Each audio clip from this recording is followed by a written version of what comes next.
என்னை தேடும் இறைவனே, உம்மை நாடி வருகிறேன். என்னை தேடும் இறைவனே, உம்மை நாடி வருகிறேன். அக்டோபர் 3ஆம் நாள். இன்றைய தியானத்தின் தலைப்பு சித்தம். வாசிக்க வேண்டிய திருமறை பகுதி மத்தேயு 6வது அதிகாரம் 5ஆம் வசனம் முதல் 15ஆம் வசனம் முடிய. சித்தம். உம்முடைய சித்தம் பரமண்டலத்திலே செய்யப்படுகிறது போல பூமியிலேயும் செய்யப்படுவதாக. மத்தேயு 6வது அதிகாரம் 10வது வசனம். பரலோகத்தில் தேவனே ஆட்சி செய்கிறார். அதனால் அங்கே தேவனுடைய சித்தம் செய்யப்படுகிறது. பூமியில் தேவனுடைய ஆட்சி இல்லை. எனவே தேவனுடைய சித்தம் செய்யப்படுவதில்லை. ஆனாலும் நாம் ஒவ்வொருவரும் நம்முடைய வாழ்க்கையிலே அனுதினமும் செய்கிற வேளைகளிலே தேவனுடைய சித்தம் செய்யப்படும்படியாக ஜெபிப்பதும் ஒப்பு கொடுப்பதும் அவசியம். இயேசு இப்பூமியில் வாழ்ந்த காலத்தில் தேவனுடைய சித்தத்தை நிறைவேற்றுவதற்கே முதலிடம் கொடுத்தார். நான் என் சுயமாய் ஒன்றும் செய்கிறதில்லை.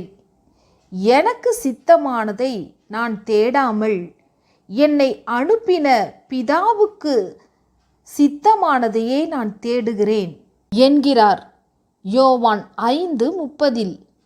கிறிஸ்துவே நான் சுயமாய் ஒன்றும் செய்கிறதில்லை என்று சொல்லும்போது நாம் தேவ சித்தத்தை விட்டுவிட்டு நாமே சுயமாய் எதையும் செய்யலாமா? ஒரு முறை சீஷர்கள் போஜனம் பற்றி பேசும்போது, நான் என்னை அனுப்பினவருடைய சித்தத்தின்படி செய்து அவருடைய கிரியை முடிப்பதே என்னுடைய போஜனமாய் இருக்கிறது யோவான் 4:34 கூறுகிறார். இன்னொரு சமயம் பிதாவின் சித்தத்தின்படி செய்கிறவர்களே தனக்கு சகோதரனும் சகோதரியும் தாயுமாய் இருக்கிறார்கள் என்கிறார் மத்தேயு 12:50. இப்படியெல்லாம் சொல்லி பிதாவின் சித்தத்திற்கு முக்கியத்துவம் கொடுத்த இயேசு சிலுவையை ஏற்கும் முன் மனுஷகுமாரனாய் தடுமாறுகிறார். ஆனாலும் என்னுடைய சித்தத்தின்படி அல்ல, உம்முடைய சித்தத்தின்படியே ஆக கடவது என்று தன்னை அர்ப்பணிக்கிறார். லூக்கா 22:42. இயேசு காட்டிய வழியிலே செல்லும் நாமும் பிதாவின் சித்தத்தையே செய்ய வேண்டும். நமது அன்றாட நிகழ்வுகளிலும் முக்கியமான முடிவெடுக்கும் தருணங்களிலும் அவர் சித்தம் நிறைவேற, அவர் விருப்பம் நடைபெற நம்மை நாமே விட்டு கொடுக்க வேண்டும், ஜெபிக்க வேண்டும்.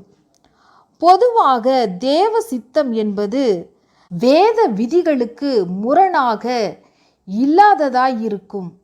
ஆகையால் தேவனுடைய கட்டளைகளுக்கு முற்றிலுமாய் கீழ்ப்படிந்து நடக்க பலன் வேண்டும் என்று மேற்கண்ட வரியை சொல்லும்போது நினைவுபடுத்தி கொள்ள வேண்டும்.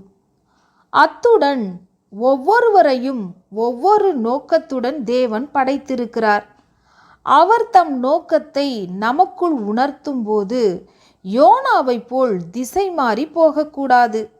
அவர் சித்தம் நம்மில் நிறைவேறும் போதே நம் ஜெபத்திற்கு அவர் செவி கொடுப்பார். நல்லது எது கெட்டது எது என்று தேவனுக்கு தெரியும் அளவுக்கு நமக்கு தெரியாதிருப்பதால் அவர் சித்தத்தை ஏற்றுக்கொள்வதுதானே ஞானமாகும். நல்லது எது கெட்டது எது என்று தேவனுக்கு தெரியும் அளவுக்கு நமக்கு தெரியாதிருப்பதால் அவர் சித்தத்தை ஏற்றுக்கொள்வதுதானே ஞானமாகும். வானகம் போல வையகம் தனிலும் வாழ்கவும் திருநாமம், தினமெங்கும் உணவை தயவுடன் தாரும் வாழ்கவும் திருநாமம். வானகம் போல வையகம் தனிலும் வாழ்கவும் திருநாமம்,